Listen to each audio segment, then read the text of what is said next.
The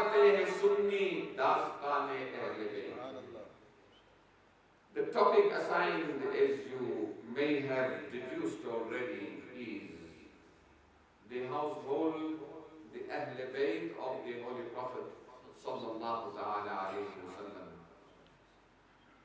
They are those lofty people whom Allah subhanahu wa ta'ala had given reverence to because of their direct lineage to the Holy Prophet sallallahu ta'ala alayhi wa sallam. And I'd like to begin with a preamble to the topic from the Holy Quran, and the preamble or the prelude, the foreword to the discussion is extracted from the Holy Quran, from Surah Al-Kahf. And we know the situations surrounding this, and I'm not going to go into the lengthy details, but it's just the preamble.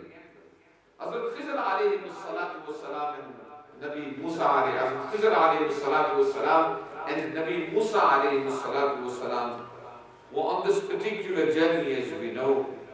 And Hazrat Khizr alayhi salatu wassalam stops en route the journey to reconstruct a wall. Nabi Musa alayhi salatu wassalam questions that no acknowledgement for the labor that you have done, for the work that we have put together, the reconstruction of this wall. Nobody asked us for any food, any water, and we spent a lot of time to repair this wall. Hazrat Khizr alayhi salatu wassalam said that there is a treasure beneath this wall. There's a hidden treasure. And this treasure is the wealth of orphans. And I have not done it for the pleasure of the people or the inhabitants of this area, but I have done it to secure the treasure that belongs to the orphans. So, Tafsir Mazhari has it. Qazi Sanawullah Bani Qati Rahmatullahi Ta'ala alayhi states in Tafsir Mazhari that where Quran speaks about the aspect Kana Abuhuma Saliha, that their father was a pious person. And he says in Tafsir Mazhari that by father here is not meant the direct biological father of those orphans, but he's talking of a predecessor, a great grandfather of those orphans, seven generations apart. But because he was a pious person, Allah subhanahu wa ta'ala gave reverence and protection to the treasure of that, or of those orphans, 7 generations after that pious person. So if 7 generations later, because of a person's piety, which is recognized in the court of Allah subhanahu wa ta'ala, then by virtue of the selection of Allah subhanahu wa ta'ala from the entire universe, from the progeny of Nabi Adam alayhi salatu wasalam, coming down right up to the tribe of Quraysh, and from the tribe of Quraysh to Bani Hashim, and in that the selection of Rasulullah sallallahu ta'ala alayhi wa sallam, then what is the value and position, the status and the reverence of those whom Rasul sallallahu alayhi wa sallam refers to as my children. This is not 7 generations apart. Reverence of the Ahlul Bayt is found in our daily practices. In every salah, when we sit in the position of at-tahiyyat, and we say, Allahumma salli ala Muhammadin wa ala ali Muhammadin, kama sallaita ala Ibrahim wa ala ali Ibrahim innaka Hamidun Majid. Allahumma barik ala Muhammadin wa ala ali Muhammadin. Twice salah, in tashahhud, when we are reading, we send salutations upon the family of the Holy Prophet sallallahu ta'ala alayhi wasallam. And this is an open demonstration of adab, of reverence and of respect.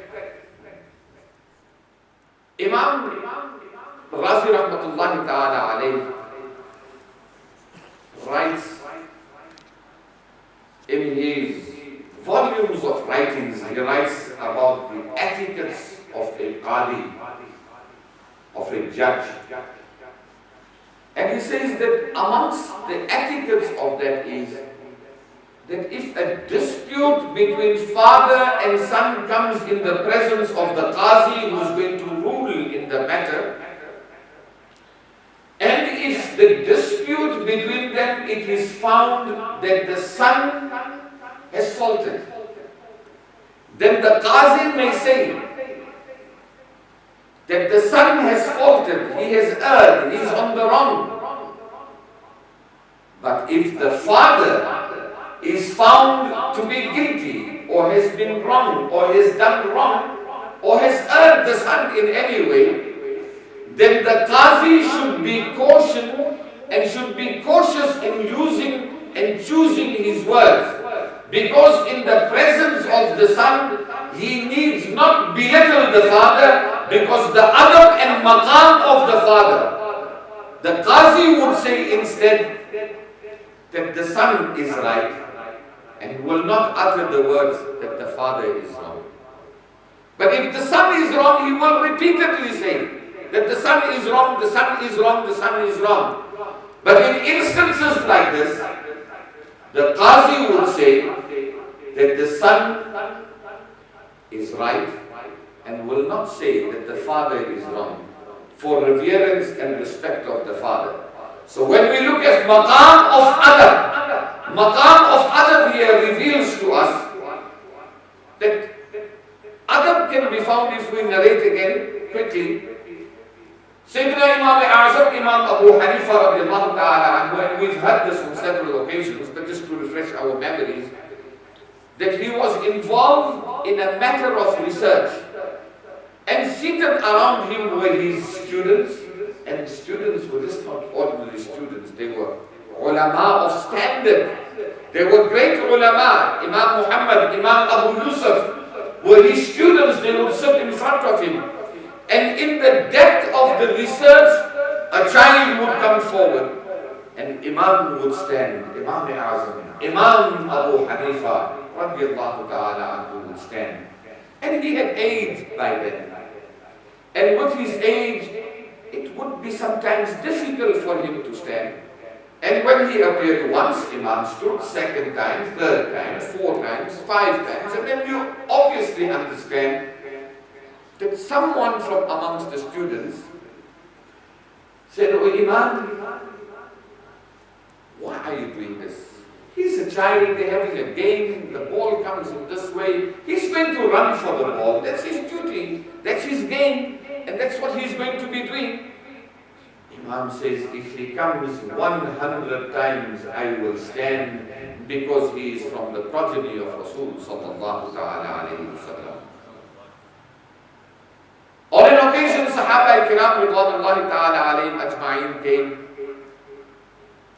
and they had their discussion, they had their meeting, and they looked at the affairs of Rasulullah sallallahu ta'ala alayhi wa sallam.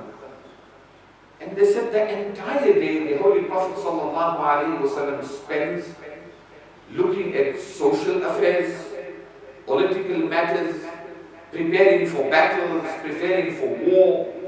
Personal disputes are brought to the Holy Prophet sallallahu alayhi wa sallam. Destitute and stranded people come to the feet of Rasul sallallahu alayhi wa sallam, and he has to resolve all these issues.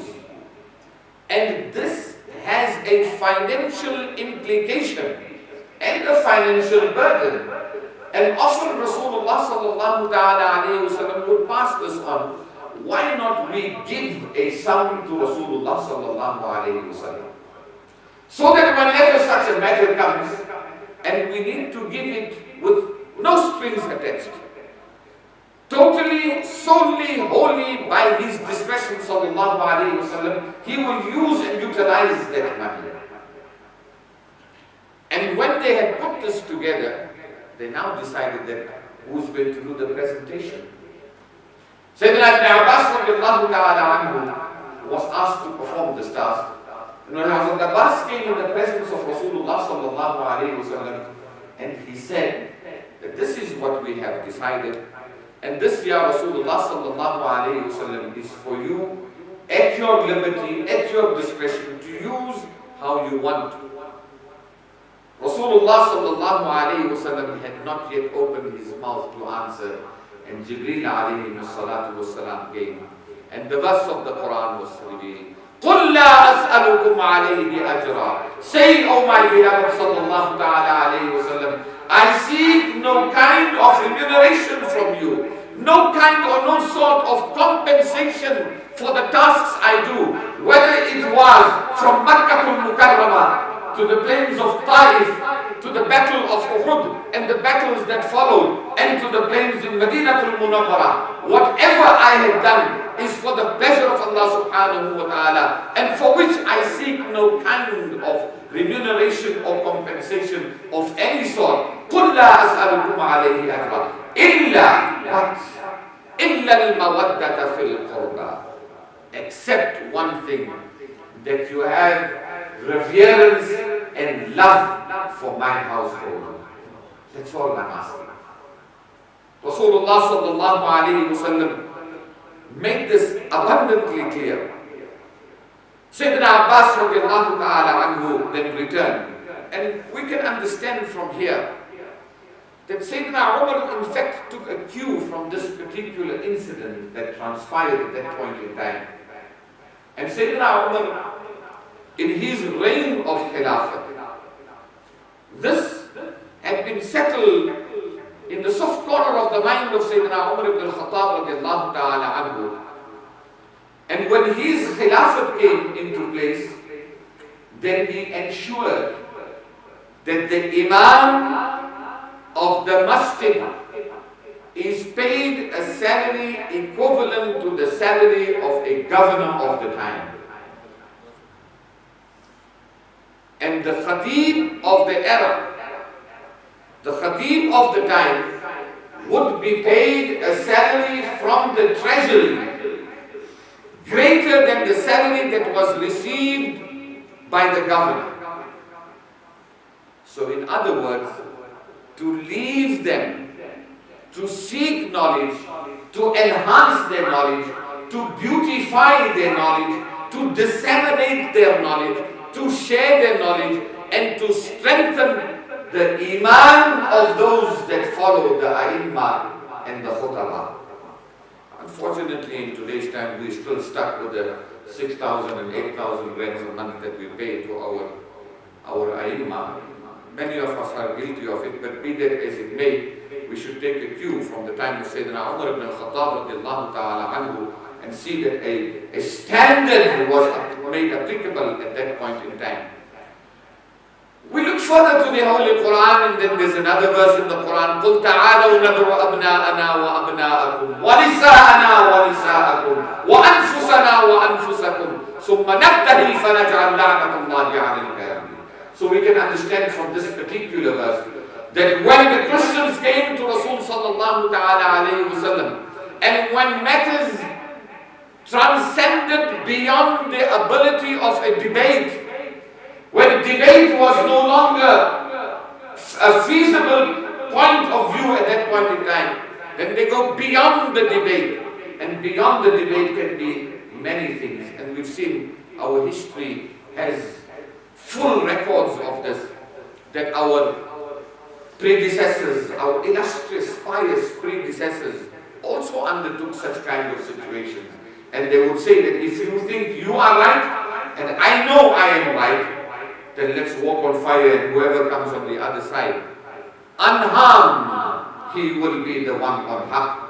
And Allah subhanahu wa ta'ala gave them, whether it was protection on fire, whether it was protection to walk on water, irrespective of what it is. But that is a mubahila. And during that mubahila, when they came and they looked at the faces, the They said, bring yourselves and we will come.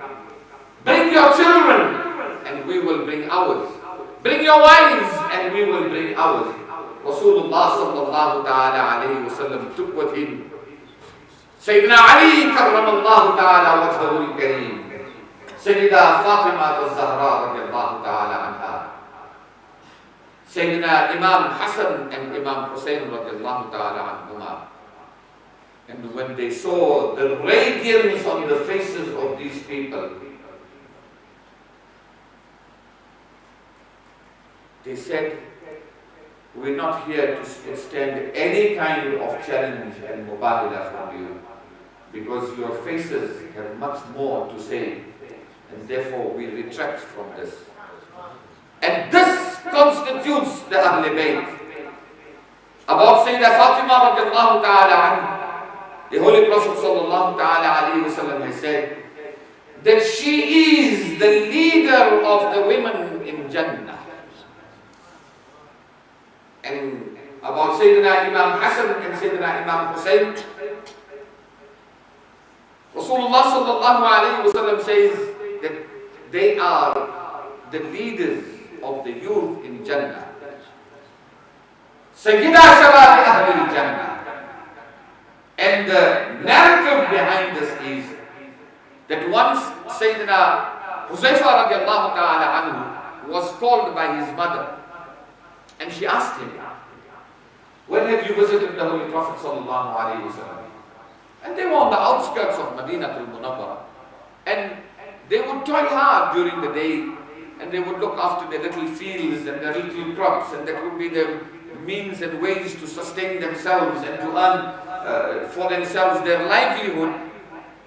So he was busy in his field. When the mother called, he left his tools, abandoned his tools, and he presented himself to his mother. The mother said, when have you been? He said, oh my mother, it's been a few days. I have not visited Rasul sallallahu alayhi wa sallam.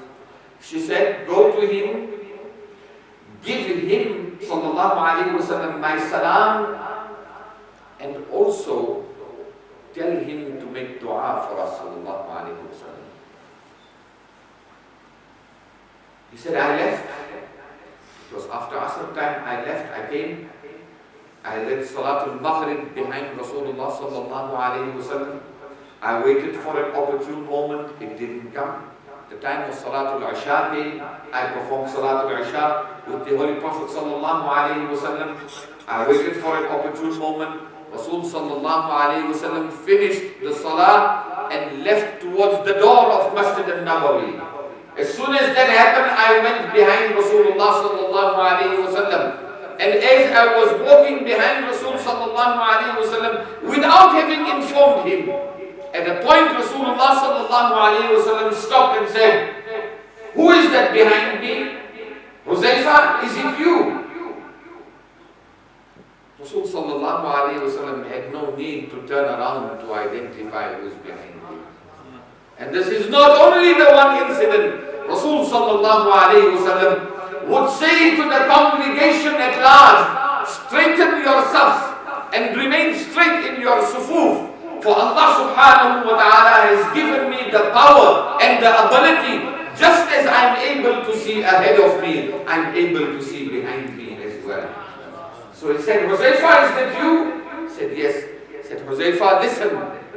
You are the one that is able to listen to this for the first time.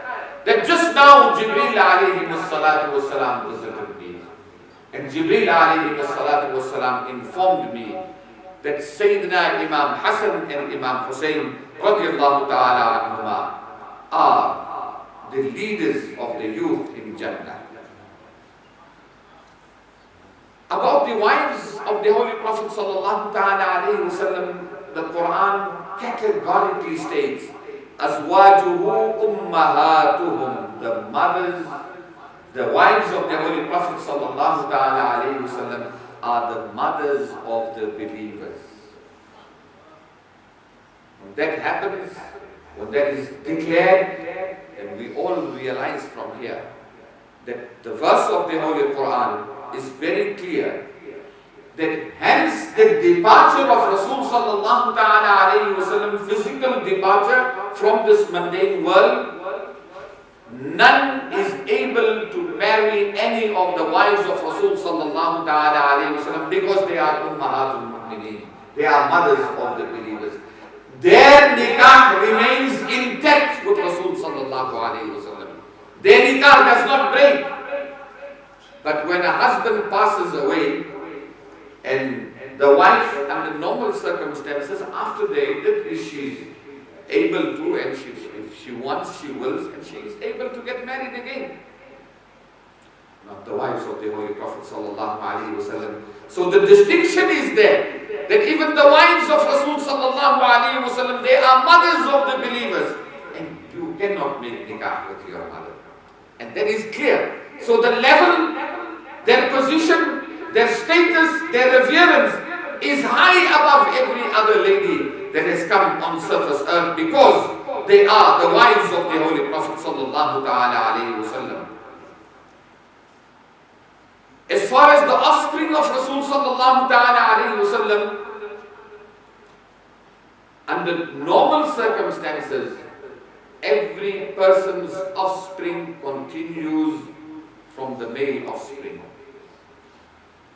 And on the day of Qiyamah, each person will be called by his name and his father's name.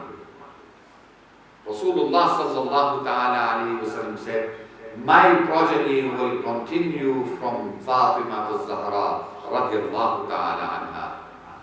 Fatima radiallahu ta'ala anha, Sayyidina Imam Hassan and Sayyidina Imam Hussein radiallahu ta'ala anhuma, Sayyidina Ali karramallahu ta'ala wajhahul kareem are from the Ahlul Bayt Rasul sallallahu ta'ala alayhi wa sallam. And if time allows, very quickly, Imam al-Jawzi narrates that a lady from Herat, she was from the Sadat family. In the Arabic terminology, they are referred to as the Ashraf. Sheikh will bear testimony to that. And they were from the Ashraf. And she became a widow. She had little girls. And she had to migrate to look for better pastures, to look for a place where it would be more sustainable and better conditions for her to live the rest of her life.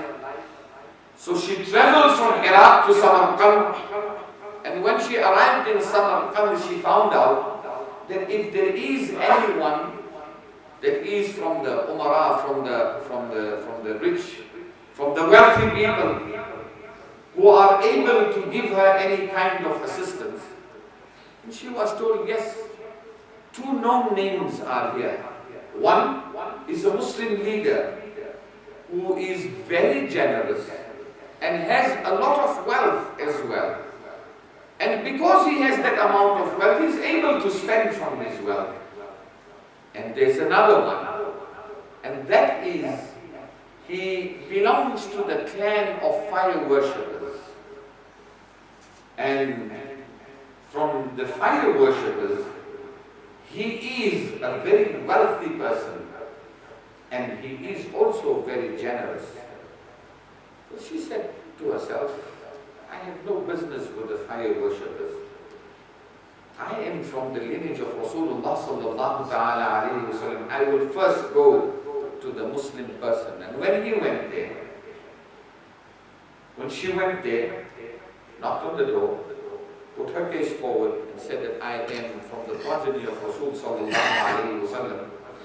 And traditionally, in the Arab world, those that are the Ashraf from the family of Rasul sallallahu alayhi wa sallam, they have their lineage recorded. Until today it's preserved. Their lineage is recorded and it's passed on from generation to generation. And thus, even in those years, it's approximately some 400 years after the advent of Rasul sallallahu ta'ala alayhi wa sallam. So he asked her, can you substantiate that you are from the Sadat family? And she said, I'm a traveler, I am poor, I'm destitute. And I don't any means to prove that right now. So he said to her, many like you come and go, and we don't know who to believe and who not to believe. And unfortunately, I will not be able to help you. Circumstances, though against her wishes and her will, circumstances made her to go to the door of this fire worshipper.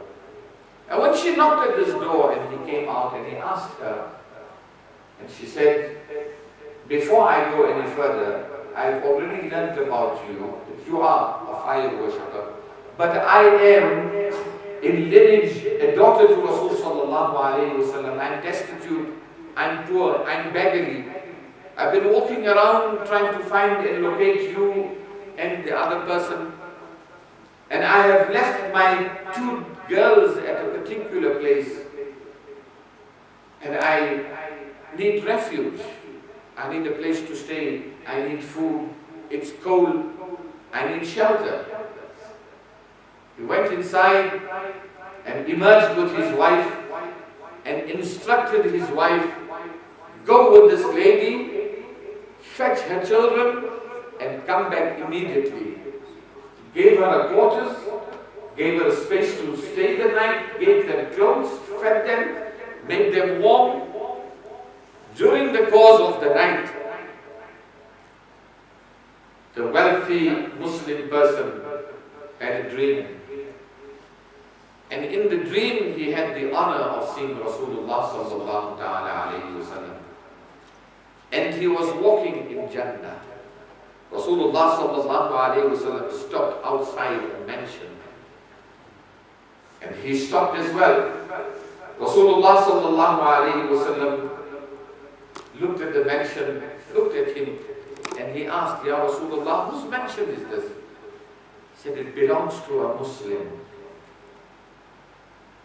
And he said, Ya Rasulullah sallallahu ta'ala alayhi wa sallam, I am also a Muslim. Rasul sallallahu alayhi wa sallam said to him, do you have any proof to substantiate that you are a Muslim? And Rasulullah sallallahu ta'ala alayhi wa sallam walked away from him. At that moment he awoke and he realized that what I had done, I have erred grossly. And he left his bed, he left his house, unkempt hair, barefooted. He went to the house of this fire worshipper, knocked on the door quite loudly. He was vociferous in his calling out. And when he finally emerged, he said, you have a lady who is your visitor. She has her daughters with her. Can you please hand them over to me? And he said, no, they are my visitors. He pleaded. He went into bargaining. He offered up to 300 dirhams for him to give that lady to her and the children of the lady. And 300 dirhams, 400 years after the advent of the Holy Prophet sallallahu alaihi wasallam, if it has to be calculated in today's time and amount, it is indeed a tremendous amount of wealth. And he said, what you seen, I also witnessed that. Rasulullah sallallahu ta'ala alayhi wa sallam was standing at that mansion. And when he turned away from you, Rasulullah sallallahu ta'ala alayhi wa sallam turned towards me and handed me that mansion. And I am no longer a fire worshipper. I have already recited the kalima. My family has recited the kalima. And we are Muslims. And that is substantiated by Rasul sallallahu ta'ala alayhi wa sallam.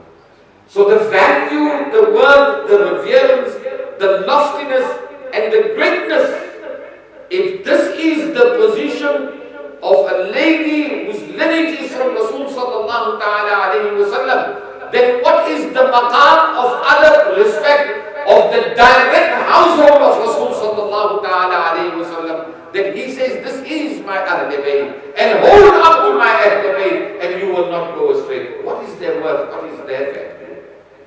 This is for for us to understand.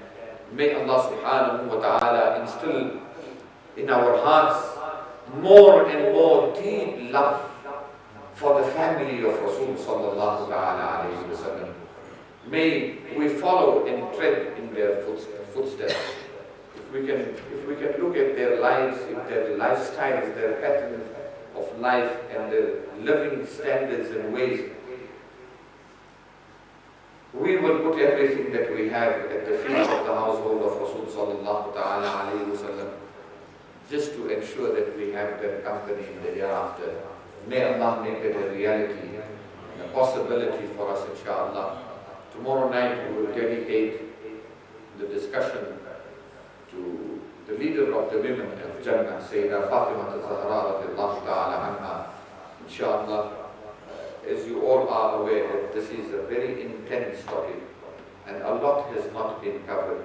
A lot remains uncovered, but you will be having many august and affluent speakers that will be coming during this 10 nights of Muharram. In conclusion, I want to say in the court of Allah subhanahu wa ta'ala that may this new year be a meaningful year for us. And may this new year that we enter become a means and a source of alleviating the problems of the Muslims worldwide. And may this be a means, the coming of this year, may it be a means of giving some kind of reprieve to the sufferings of the destitute people of Palestine. The Mujahideen in Palestine, the Sabirin, those that are making sabr with nothing. May Allah subhanahu wa ta'ala turn their days for them. And this new year may it herald a new era for them. And that may they be relieved from the grip of shayateen and from the grip of the oppressors, the apartheid regime of Israel. May Allah subhanahu wa ta'ala grant them victory over the oppressors. And may Allah subhanahu wa ta'ala give you and I the protection that we deserve and that our families deserve. We are living in trying times. May Allah grant us safety, security, protection and perseverance in what we do rightfully, lawfully and the halal way.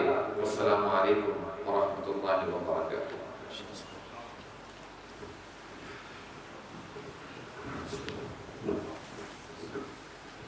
Sultan Karbala को हमारा सलाम हो जाना, ले मुस्तफा को हमारा सलाम हो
Trust, خراج عقيدة إنسان إسماعيل في بارگاه أهل البيت سيدنا عمر الفاروق رضي الله تعالى بإنشاء وجه الدين الجزراتي عليه رحمة الله.